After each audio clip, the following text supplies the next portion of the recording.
दवाई का उपयोग बनाकर हो गया बेटा दर्द नहीं जानता एक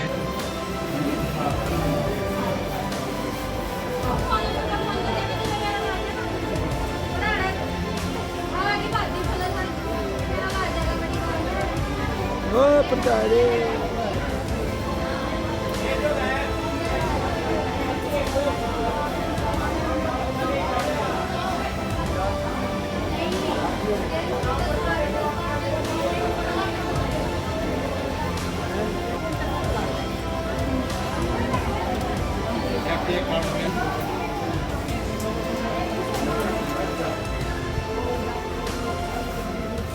जी सर नमस्कार, मैं डॉक्टर विश्वजीत राठी, जिला प्रधान HCMS एसोसिएशन।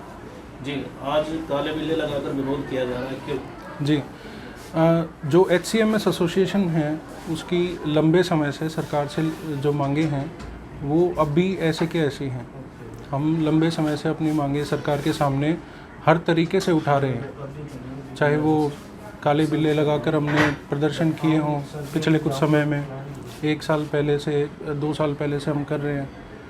उसके बाद हमने पेन डाउन स्ट्राइक करी, उसके बाद 6 महीने पहले हमने OPD बंद करी 27 दिसंबर को, और 29 दिसंबर को 2023 में हमने पूरे हरियाणा में टोटल शटडाउन का ऐलान किया।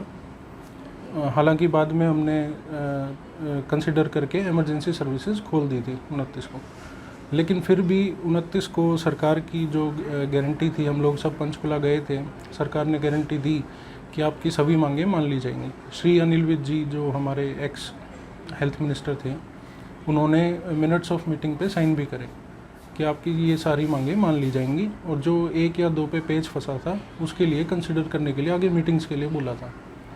और जो मुख्य मांगे थी वो श्री अनिल विज जी ने हमारी मान ली थी। क्या मुख्य मांगे? सर हमारी मुख्य मांगे हैं, सबसे मुख्य मांगे सर हमारी जो नीट PG करने जाते हैं हमारे सरकारी डॉक्टर, उन डॉक्टर्स से सर 1 करोड़ का बॉन्ड भरवाया जाता है, जिसमें उनसे 1-1 करोड़ की 2 प्रॉपर्टी गिरवी रखने के लिए कहा जाता है।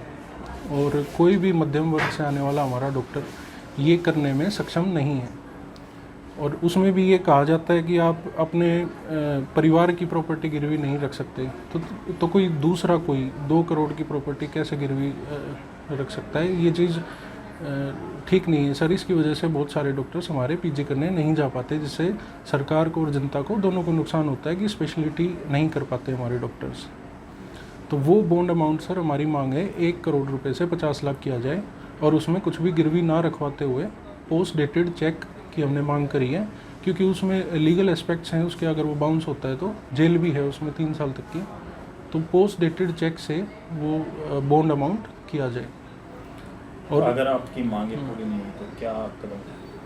सर अगर मांगे पूरी नहीं होती हैं, 6 महीने बाद अब सरकार दोबारा से कहती है कि जो श्री अनिल विज जी ने मांगे मान ली थी, अब वो हम उस पर कुछ नहीं करेंगे, तो अगर आगे भी यही रवैया रहता है सरकार का, तो हमें मजबूर होकर स्ट्राइक पर जाना होगा। विधानसभा के चुनाव में कहीं दबाव बनाने की कोशिश तो नहीं सरकार? जी नहीं, कोई भी दबाव इस तरह का हम बनाने की कोशिश नहीं कर रहे हैं। हम सिर्फ अपनी मांगे उठा रहे हैं, और ये हमारा संवैधानिक हक है कि हम अपनी मांग सरकार के सामने रखें, अपनी प्रॉब्लम्स बताएं सरकार को। सरकार का विरोध हम नहीं करना चाहते, लेकिन हम मजबूर हैं ये विरोध करने के लिए। सर किसी नुमाइंदे से बात हुई सरकार? जी बात चलती रहती है सर, मंत्री साहब से भी मुलाकात होती रहती है, ACS जो होते हैं हमारे एडिशनल चीफ सेक्रेटरी हमारे हेल्थ डिपार्टमेंट के, उनसे भी मुलाकात होती रहती है, DG साहब से भी मुलाकात होती रहती है। श्री कमल गुप्ता जो अभी हेल्थ मिनिस्टर हैं, उनसे मैं भी मिलकर आया लगभग 1 महीने पहले, हम भी गए थे सारे।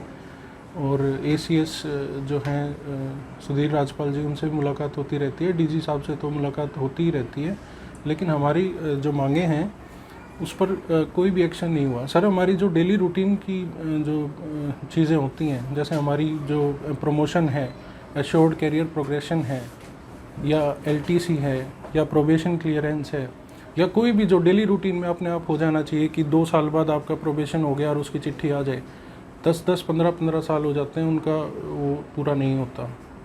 तो उसमें जो ये बाबू लोग हैं हमारे, वो हमसे पैसे मांगते हैं, और वो पैसे जो देता है उसका काम हो जाता है, जो पैसे नहीं देता तो उसका काम नहीं होता।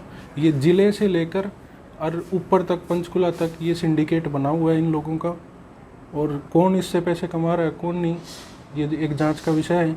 लेकिन कुछ ऐसी समय सीमा तय होनी चाहिए बाबू लोगों की भी, कि अगर कोई फाइल है तो वो आम जनता के काम जैसे 21 दिन में हो जाते हैं, सिटीजन चार्टर होता है, तो हमारे काम क्यों 5-5, 10-10 साल लग जाते हैं होने में। डेली रूटीन का जो काम होता है उसमें इतना डिले क्यों होता है। तो बहुत ज़्यादती हो रही है सर डॉक्टर्स के साथ। पहले क्यों नहीं आवाज़ उठाई?